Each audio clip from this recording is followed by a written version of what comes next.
Start.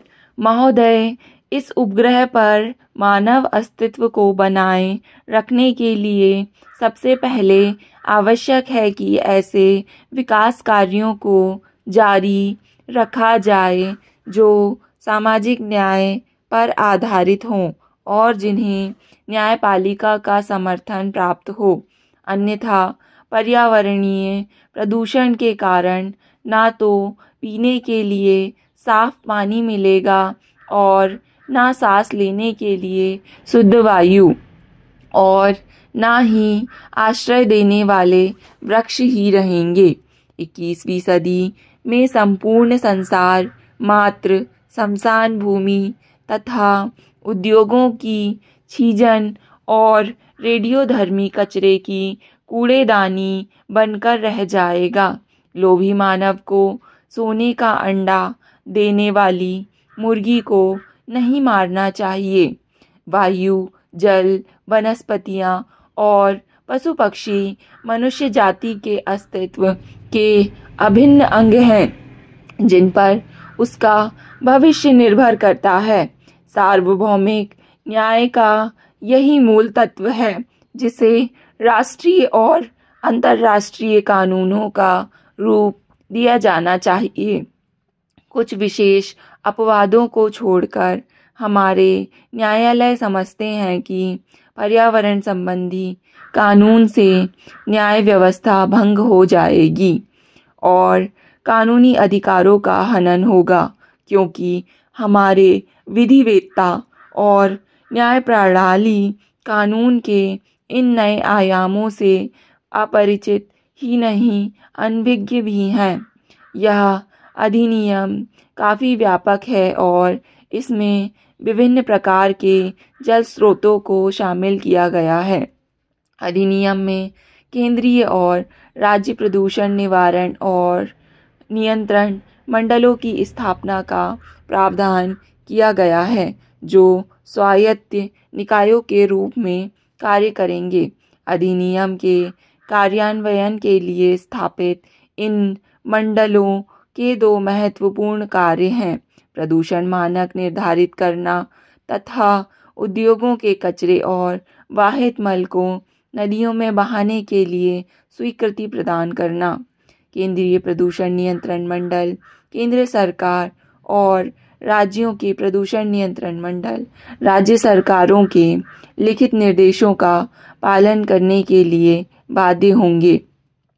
राज्य में प्रदूषण नियंत्रण मंडल द्वारा निर्धारित मानकों का अतिक्रमण और सहमति की शर्तों का उल्लंघन करने वालों को कठोर दंड देने का प्रावधान किया गया है।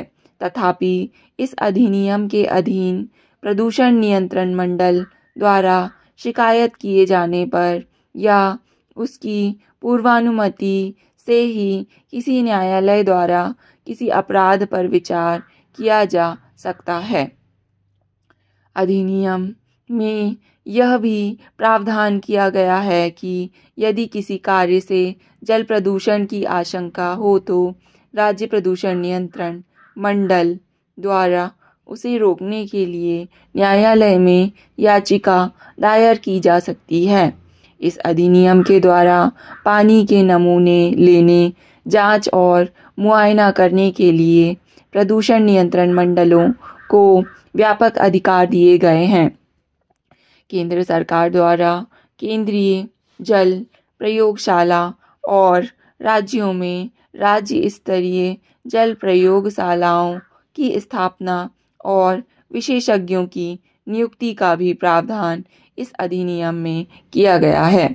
वाहित मल और उद्योगों के कचरे से होने वाले जल प्रदूषण को रोकने के लिए आवश्यक उपाय स्वयं करने का अधिकार भी राज्य प्रदूषण नियंत्रण मंडलों को दिया गया है।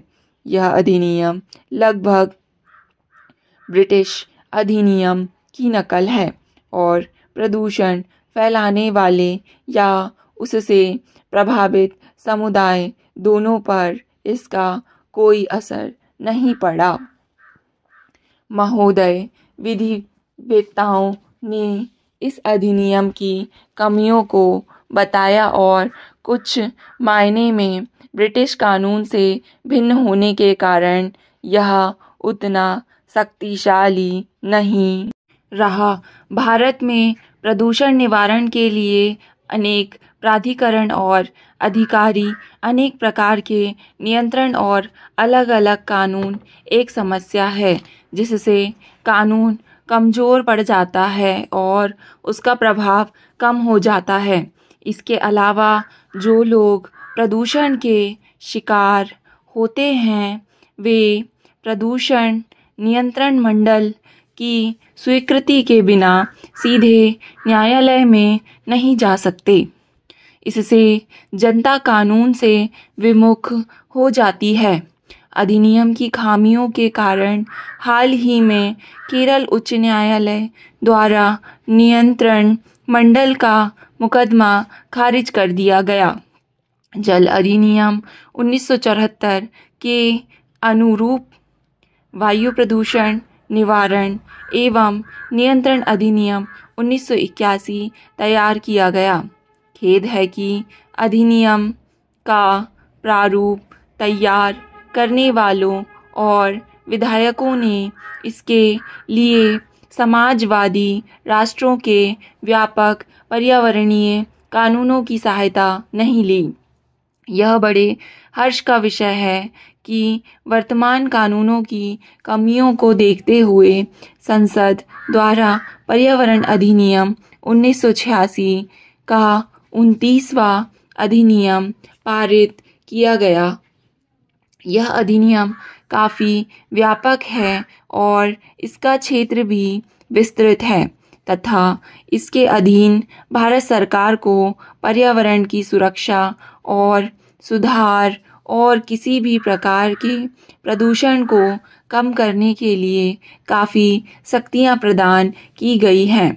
इसमें जल, वायु आदि के मानक निर्दिष्ट करने और उद्योगों की स्थापना तथा खतरनाक पदार्थों के रखरखाव के संबंध में प्रतिबंध लगाने में सावधानी बरती गई है।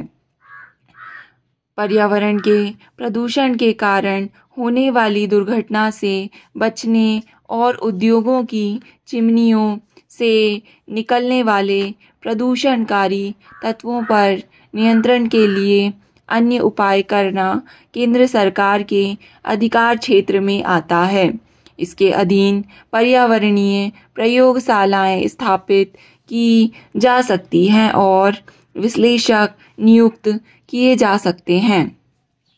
दोषी निगमित क्षेत्र और सरकार के विभागों को भी दंड दिया जा सकता है। यद्यपि यह कानून काफ़ी साहसिक कदम समझा जा सकता है, लेकिन संकट के समय निष्प्रभाव साबित हो सकता है। इस नए कानून में भयंकर दोष रह गए हैं। आश्चर्य है कि ध्वनि प्रदूषण जैसे विषय को छोड़ दिया गया। यद्यपि केंद्रीय प्रदूषण नियंत्रण बोर्ड द्वारा हाल ही में इस संबंध में संशोधन किया गया है जिसे अभी लागू किया जाना है। जनता की भागीदारी को प्रोत्साहित नहीं किया जाता और अफसरशाही पर अत्यधिक भरोसा किया जाता है। कारोबार की स्वतंत्रता पर समुचित प्रतिबंध लगाए गए हैं और पर्यावरण सुरक्षा के कारण खतरनाक उद्योगों को नियंत्रित या मनाही की जा सकती है। संविधान के अनुच्छेद 21 में दिए गए जीवन के अधिकार के अधीन प्रदूषक उद्योगों पर लगाए गए सारे प्रतिबंध वैध हैं। बहुमूल्य प्राकृतिक संपदा को नष्ट होने या क्षति से बचाने के लिए अनुच्छेद 39 के अधीन राज्य द्वारा औद्योगिक और कृषि कार्यों पर प्रतिबंध लगाया जा सकता है। अनुच्छेद 39 खा के अधीन भौतिक संसाधनों पर नियंत्रण ताकि उनका सामान्य हित में सर्वोत्तम उपयोग किया जा सके। स्टॉप।